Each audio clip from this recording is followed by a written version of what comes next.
He was 18 years old when he inherited a worthless ranch, but a single clause in the will tied to a set of old irrigation lines would unravel a family's secret and pit him against a corporation that wanted to bury it forever. This is the story of how I learned that the most valuable things are the ones people tell you to throw away. And if you've ever been told something you love has no value, hit that subscribe button, because this is a place for stories like yours. The air on the bus tasted like disinfectant and regret. For 2 years, every morning had started with the chemical smell of industrial cleaner and the low hum of fluorescent lights in the group home's hallway. Now, the hum was the vibration of the road beneath me, and the chemical smell was just a memory I was trying to leave behind with every mile marker we passed. I was 18 and 1 day to be exact. The world had decided I was an adult, a milestone marked not by a party or a cake, but by a social worker handing me a duffel bag with my few possessions and a final check that wouldn't last a month.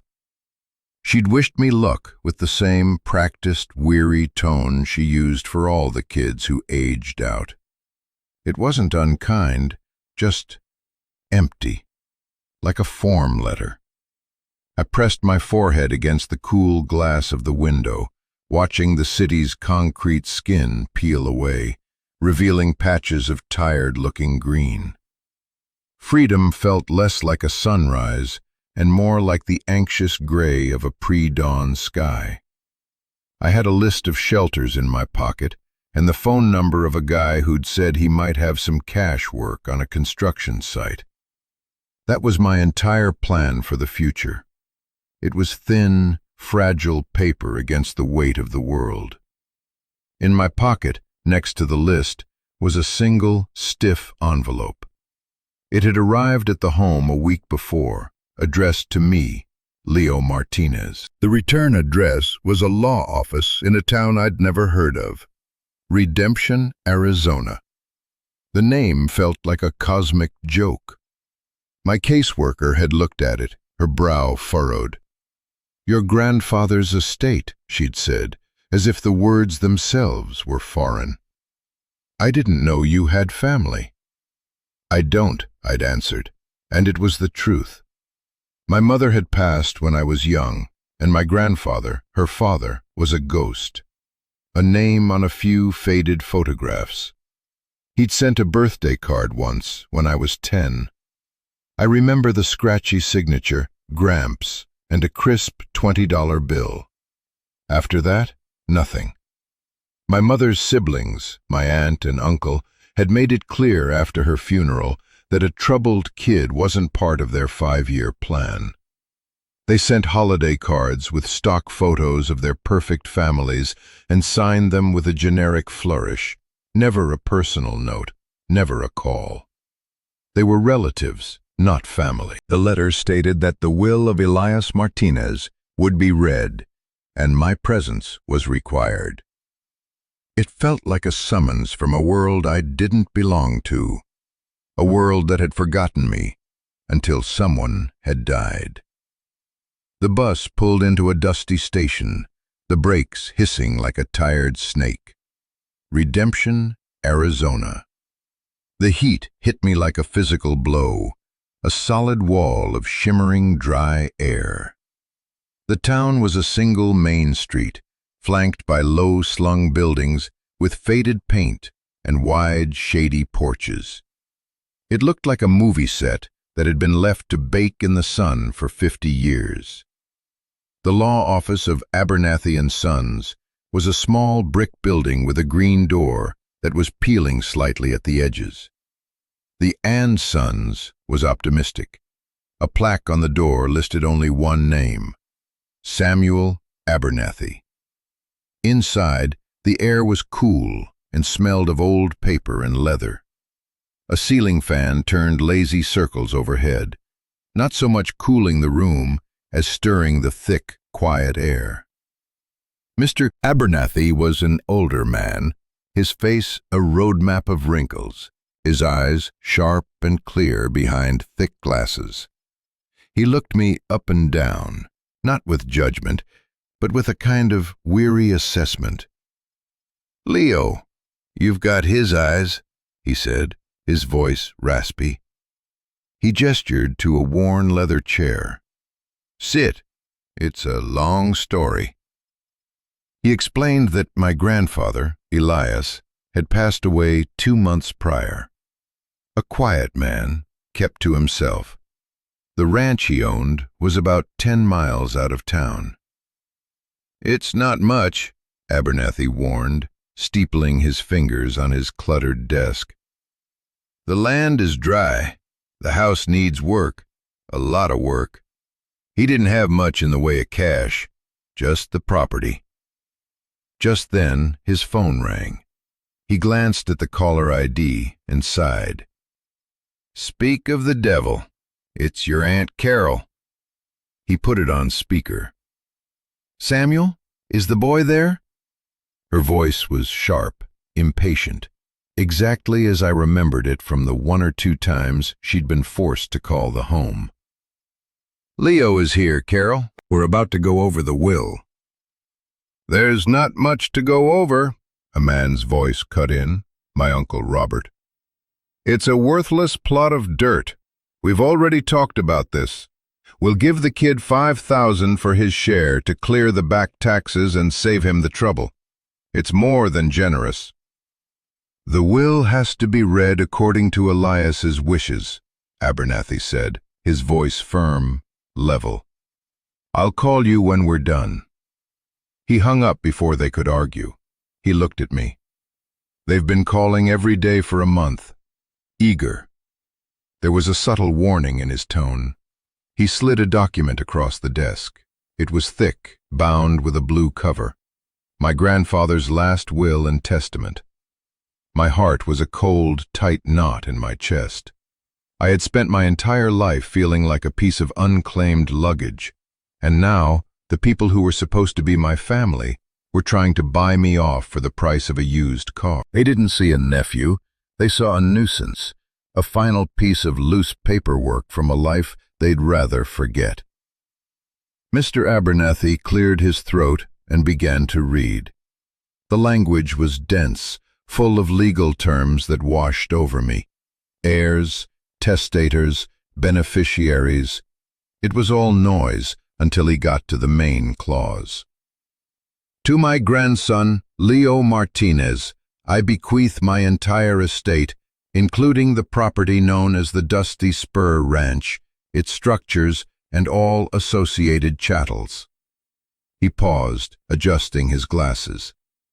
"This inheritance is conditional and irrevocably tied to the assumption of ownership and maintenance of the pre-1914 irrigation infrastructure located on said property, as detailed in the attached addendum." He stopped reading and looked at me over his spectacles. "And that, son, is the part that has your aunt and uncle so worked up." "Irrigation infrastructure?" I asked, the words feeling clumsy in my mouth. "What does that mean? Old pipes?" "That's what your uncle says it means," Abernathy replied, a slight, humorless smile touching his lips. "He says Elias was a sentimental old fool, obsessed with rusty junk. He says that clause makes the property more of a liability than an asset. According to him, the county could force you to pay for an environmental cleanup. That's his justification for the generous $5,000 offer." "Is he right?" Mr. Abernathy leaned back in his creaking chair, the sound filling the quiet room. "Your grandfather was a lot of things, Leo. He was stubborn, he was quiet, he was private to a fault, but he was no fool." He tapped a long, bony finger on the clause. "Elias was a waterman. He understood this land, this desert, better than anyone. When he put this in his will, he did it for a reason. He didn't just write it, he had it researched, certified, and filed with the State Water Board. It cost him a pretty penny to do it, too, money he didn't really have. He leaned forward, his voice dropping. Your family thinks it's about a few 100 feet of rusted pipe.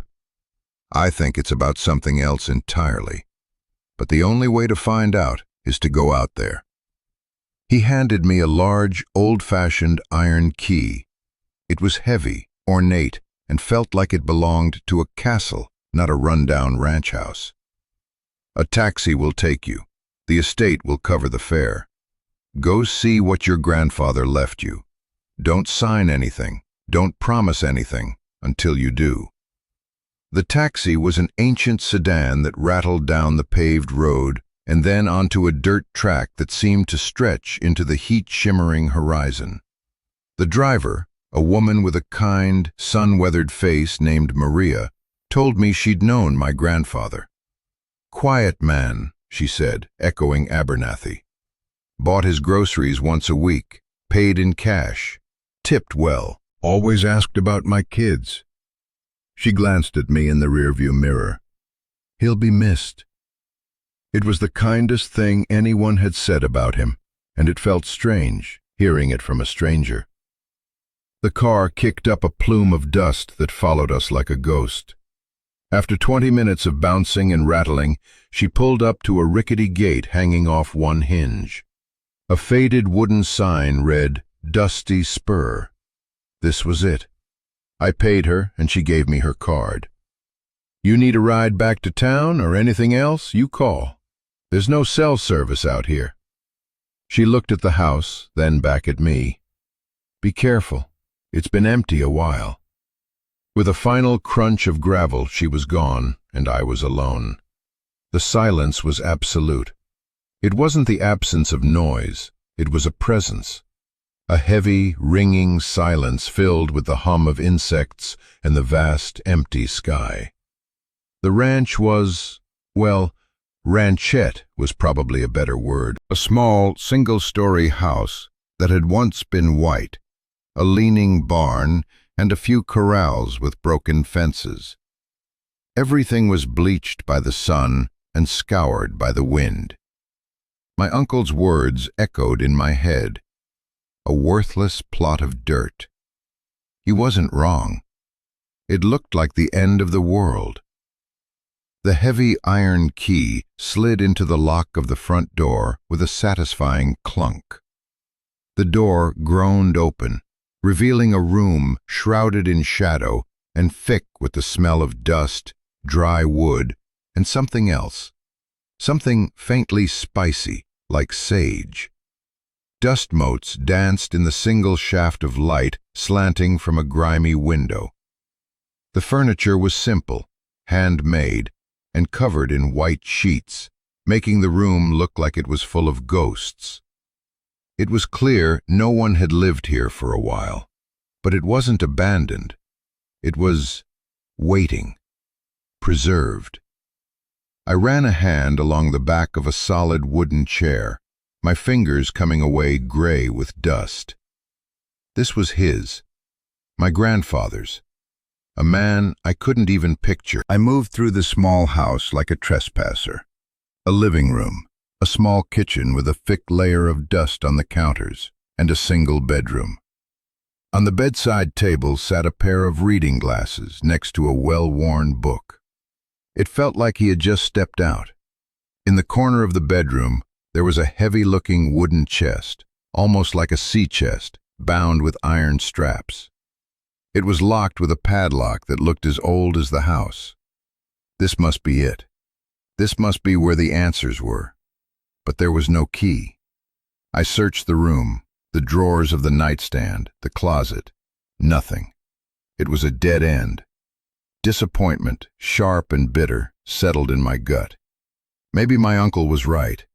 Maybe this was all just the sentimental junk of a lonely old man. I spent the rest of the afternoon walking the property, the sun beating down on my neck. The land was cracked and dry, dotted with hardy desert scrub. I found the irrigation lines. They weren't much to look at. A series of rusted metal pipes, half buried in the dirt, leading from an old, defunct wellhead near the barn to a fallow field. They were crumbling, useless. It looked exactly like what my uncle had described, a liability. I kicked at a loose section of pipe, and it flaked away into red dust. A worthless plot of dirt. The words felt like a judgment on him, and by extension, on me. I sat on the porch as the sun began to set, painting the sky in brutal shades of orange and purple. The loneliness was a physical weight. I was 18 years old, the proud owner of a derelict house, a locked box, and a pile of rust. As darkness fell, a profound sense of despair washed over me. The $5,000 my uncle offered suddenly seemed like a fortune.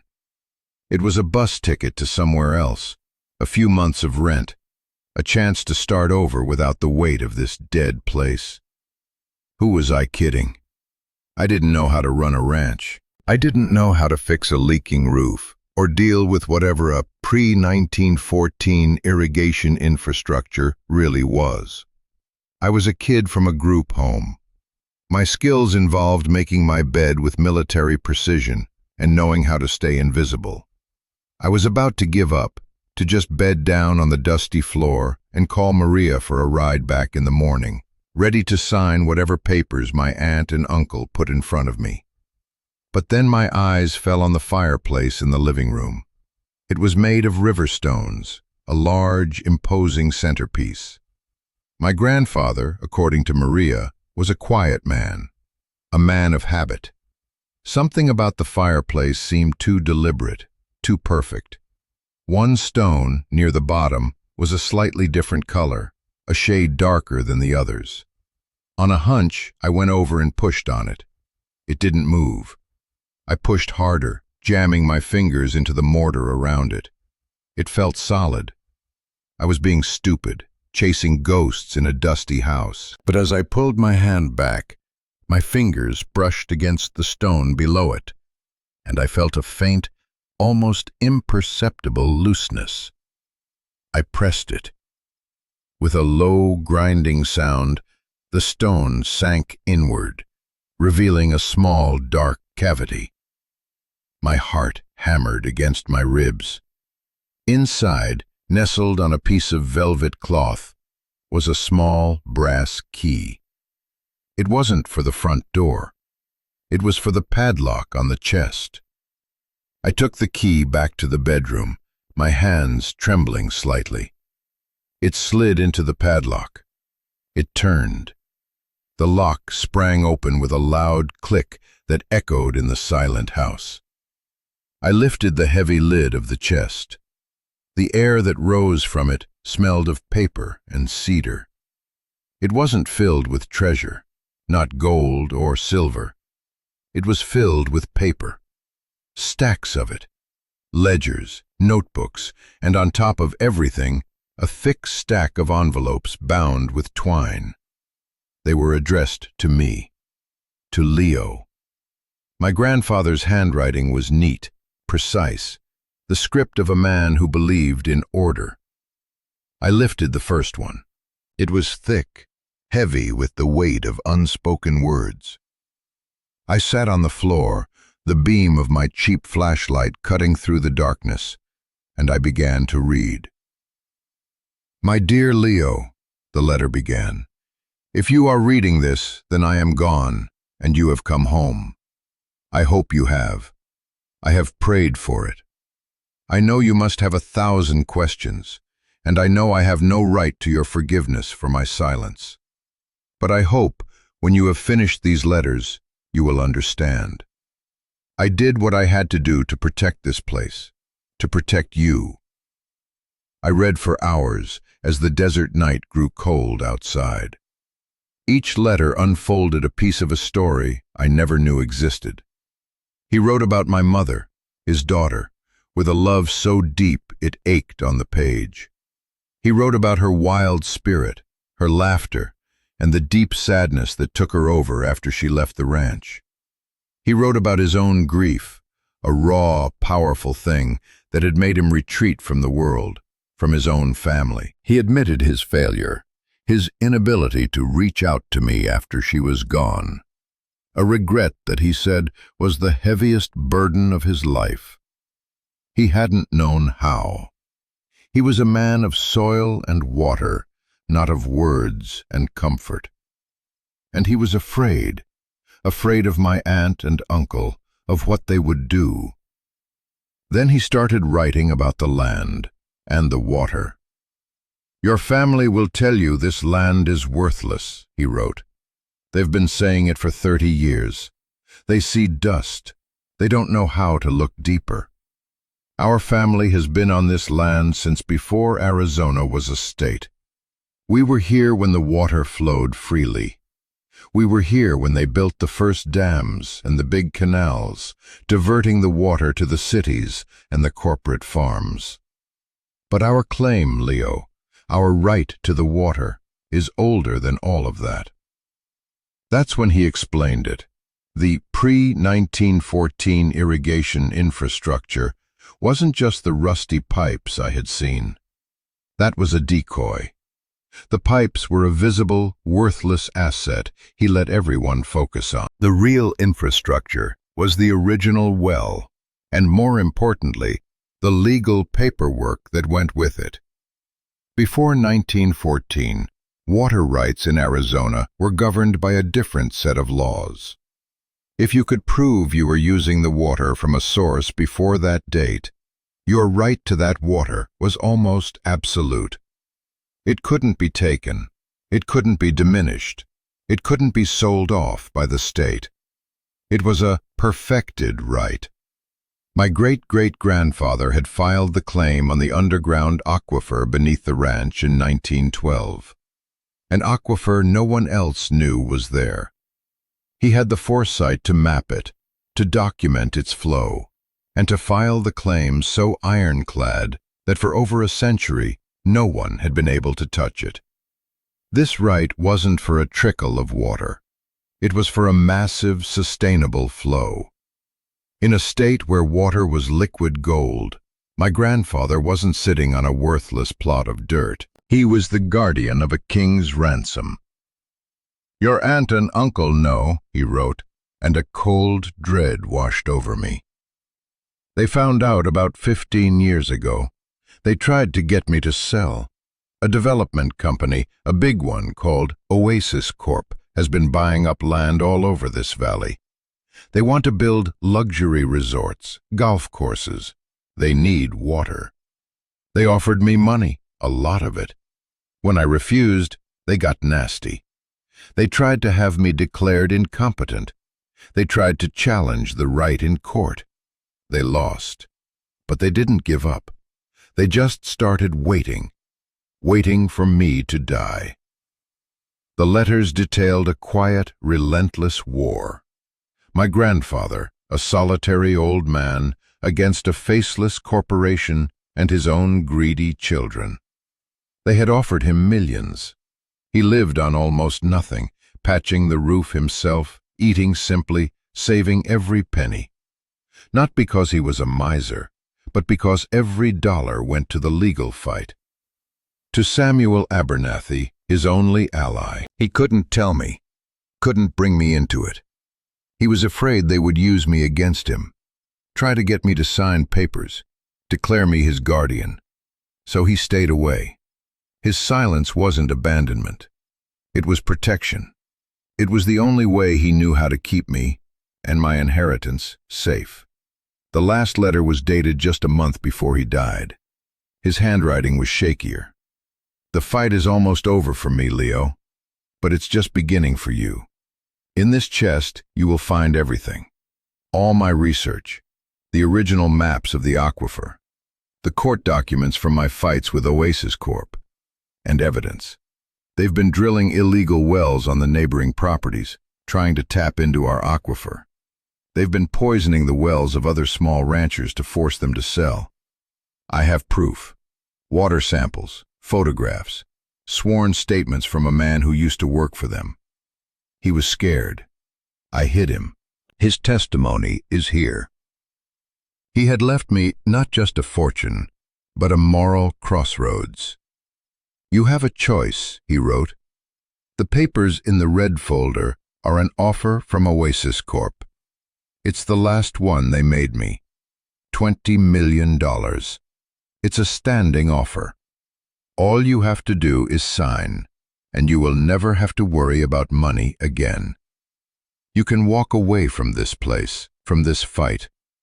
I won't blame you if you do. You deserve a life of peace. But if you choose to stay, if you choose to fight, you can bring this place back to life. You can expose them. You can save this valley. The money is a key to one door.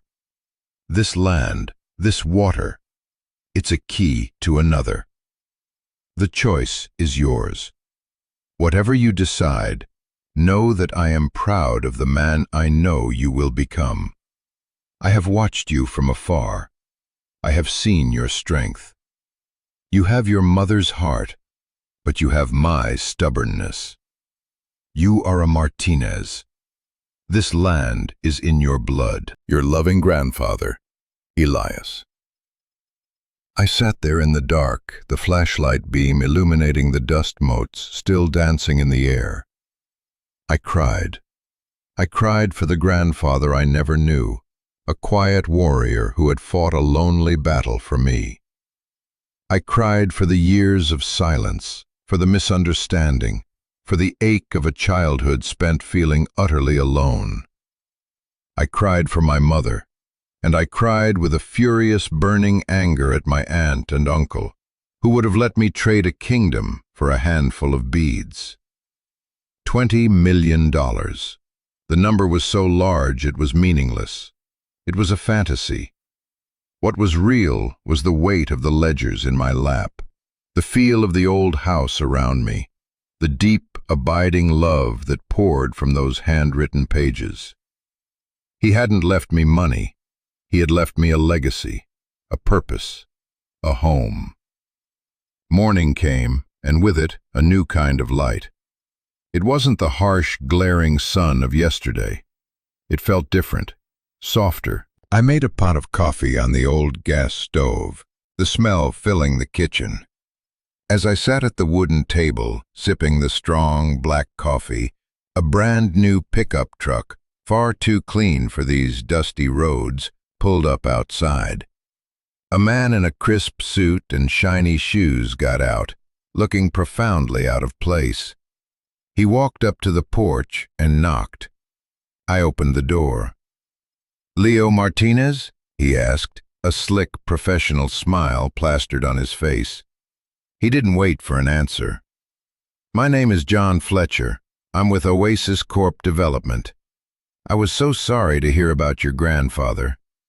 The sympathy in his voice was as thin as ice on a puddle. "We had a long-standing relationship with Elias. We've been trying to purchase this property for some time to help him transition into a more comfortable retirement. He was a very traditional man." "He was my grandfather," I said, my voice flat. "Of course. Look, I know this is a difficult time. Your family, Robert and Carol, they asked me to come out here, to make things easier for you. We have a final offer for the property, a very generous one. It will take care of all the back taxes, the legal fees, and set you up for life. You'll never have to work another day." He held out a sleek, leather-bound folder, the red folder. $20 million. All I had to do was sign. I could feel the weight of my entire life up to that point, the group homes, the uncertainty, the gnawing hunger for stability and safety. That folder was the easy way out. It was the door to a life I couldn't even imagine. I looked from his smiling, expectant face, past his shiny truck, to the dry, cracked land stretching out behind him. I thought of my grandfather's calloused hands, writing those letters by lamplight. I thought of his quiet war. He had given me a choice: abandon his legacy for a life of ease, or take up his fight for a life of purpose. It wasn't really a choice at all. "The ranch isn't for sale," I said. Fletcher's smile faltered, just for a second. "I don't think you understand, son. This isn't a negotiation. This is a final offer. a courtesy. The land is worthless without our investment. That irrigation clause in the will? It's a liability. We could have the county condemn this place." "No, you won't," I said, and for the first time I felt the steel in my own spine, the stubbornness my grandfather wrote about. I've read the will, and I've read the addendums, and the State Water Board filings. I know exactly what those pre-1914 rights mean, and I know you do too. The man's face changed. The mask of friendly concern dropped away, replaced by a cold, hard glare. He knew that I knew. The game was over. "You're a stupid kid," he hissed, his voice low and venomous. "You have no idea what you're getting into. You think you can fight us? Your grandfather died broke and alone trying to fight us. We will bury you in legal fees. We will dry up this land and turn your precious ranch into a toxic wasteland. You will walk away with nothing." "Get off my property," I said. The words felt good. They felt solid. My property. He stared at me for a long moment, his eyes promising a world of trouble. Then he turned, stalked back to his truck, and drove away, leaving another cloud of dust to settle in the quiet morning air. I stood on the porch, my heart pounding, not with fear, but with adrenaline, with purpose. The war wasn't over. It had just been passed to a new generation. My first call was to Maria, the taxi driver. My second was to Mr. Abernathy. I told him everything, about the letters, the aquifer, the evidence against Oasis Corp. There was a long silence on the other end of the line. Then he let out a low whistle. "That sly old dog," he said, and I could hear the grudging admiration in his voice. "He actually did it. He left you the whole damn war chest." He paused. "So, what are you going to do, son?" "I'm staying," I said, looking out at the leaning barn and the broken fences. "I'm going to fix this place up, and I'm going to use what he gave me to finish the fight." "Good," Abernathy said, his voice suddenly full of energy. "Good. That's what he would have wanted. Don't you worry about Fletcher and his threats. You have the evidence. We have the law on our side. It'll be a hell of a fight, but we've got a real chance. I'll start making the calls. You start cleaning up the place. It's your home now." Hanging up the phone, I felt a sense of clarity I'd never known. My entire life I had been reactive, moved from place to place by forces beyond my control. For the first time, I had made a choice, a real one, and it was terrifying, and it was exhilarating. I walked out to the barn. It was bigger inside than it looked, filled with the smell of old hay and engine grease. In the corner, under a dusty tarp, was an old tractor. It probably hadn't run in years. Next to it was a workbench, covered in tools, all neatly organized, cleaned and oiled, awaiting a pair of hands. My grandfather's hands. And now, mine. The work was brutal. The first week, I just cleaned. I hauled out trash, swept away layers of dust and grime, and let the sun and air back into the house. I found a small vegetable garden behind the house, completely overgrown, but the irrigation lines to it, small and carefully laid, were still intact. He had kept this small part alive. I spent days on my hands and knees, pulling weeds, turning over the dry soil. Maria would bring me groceries from town, refusing to take my money half the time. "Elias was a good man," she'd say. "Helping you is helping him." She told me stories about him, small things. How he'd fixed her husband's truck once and charged him nothing. How he'd leave bags of vegetables from his garden on the doorsteps of families who were struggling. The picture of the lonely, bitter recluse my family had painted began to dissolve, replaced by the image of a quiet, proud man who took care of his own and his community in his own quiet way. One evening, an old pickup truck I didn't recognize rumbled up the drive. An elderly man with a face as weathered as the land itself got out. He introduced himself as Hank, my grandfather's closest neighbor. "Heard you were here," he said, his voice a low, gravelly rumble. "Heard you sent that Oasis Corp fella packing." He grinned, a rare sight in this dry country. "Good on you. Your granddad was a fighter. We all thought when he passed that was it for this valley, that the corporation had won." He looked around. "He told me if you ever came, I should help you. He said you'd need it." The next day, Hank showed up with his son. They didn't ask. They just started helping me mend the fences. They showed me how to get the old tractor running. They talked about the aquifer, the ghost river, as they called it, a local legend that my grandfather had proven was real.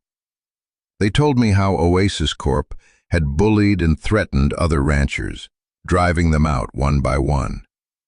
But a few, like Hank, had held on, because of Elias. He had given them hope. The legal battle started, just as Abernathy had predicted. It was a storm of paperwork, threats, and delays. Oasis Corp filed motion after motion. My aunt and uncle sided with them, filing their own lawsuit challenging the will, claiming my grandfather was not of sound mind. They said I had manipulated a senile old man. Their betrayal was so complete, so breathtaking in its greed, that it almost felt unreal. But I wasn't alone. Abernathy was a rock, guiding me through the legal maze. And the evidence my grandfather had collected was a bomb waiting to go off. The sworn testimony from the former Oasis employee was damning, detailing their illegal activities. We submitted it to the state attorney general. An investigation was launched. Slowly, painstakingly, the ranch began to change. The house got a fresh coat of paint. The windows were cleaned, and the light that filled the rooms was bright and clear. I started the pump on the old well, and after a sputtering complaint, it drew up clear, cold water. I directed it into the garden, and within weeks, tiny green shoots pushed their way through the dark soil. I was bringing his home back to life, but it was also bringing me to life. Every fence post I hammered, every weed I pulled, was an act of defiance. It was a declaration that I was here to stay, that this was my home. The loneliness that had been my constant companion for years began to recede, replaced by the satisfying ache of tired muscles and the quiet pride of seeing something broken begin to heal. I learned the rhythms of the land, the way the light changed throughout the day, the smell of the air before a rare rain, the sounds of the desert at night. This wasn't a worthless plot of dirt. It was a living thing, and my grandfather had understood its language. He had left me the dictionary in his letters. He taught me that inheritance isn't about what you're given in a will. It's not about money or property. It's about the stories you're entrusted with, the battles you're asked to continue, the legacy of character you're challenged to uphold. He hadn't just left me a ranch. He had left me a reason to be the man he believed I could become. The state's investigation into Oasis Corp blew the valley wide open. The news broke, and suddenly, my grandfather wasn't just a stubborn old recluse anymore. He was a hero, a whistleblower. Other ranchers came forward with their own stories of intimidation and illegal drilling. A class-action lawsuit was formed. The tide had turned. My aunt and uncle, facing public shame and their own legal troubles for conspiring with the corporation, dropped their lawsuit and disappeared, leaving only a trail of angry voicemails. I never heard from them again. Oasis Corp, facing massive fines and criminal charges, withdrew all its projects from the valley. they lost. My grandfather, even in death, had won. I stand on the porch of the Dusty Spur Ranch now, a year later.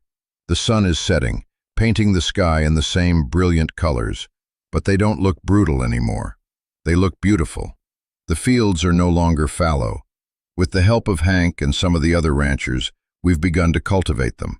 The water from the aquifer, my grandfather's ghost river, has brought life back to this place. We're not building resorts or golf courses.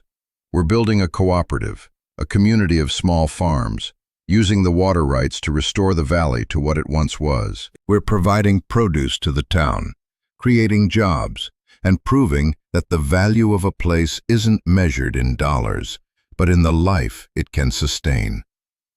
The house behind me is no longer empty. It's filled with the smell of dinner cooking, with the sound of laughter from friends who have become my family. The silence of the desert is still there, but it's no longer a heavy, lonely thing. It's peaceful. It's home. My grandfather left me a choice between a life of ease and a life of purpose.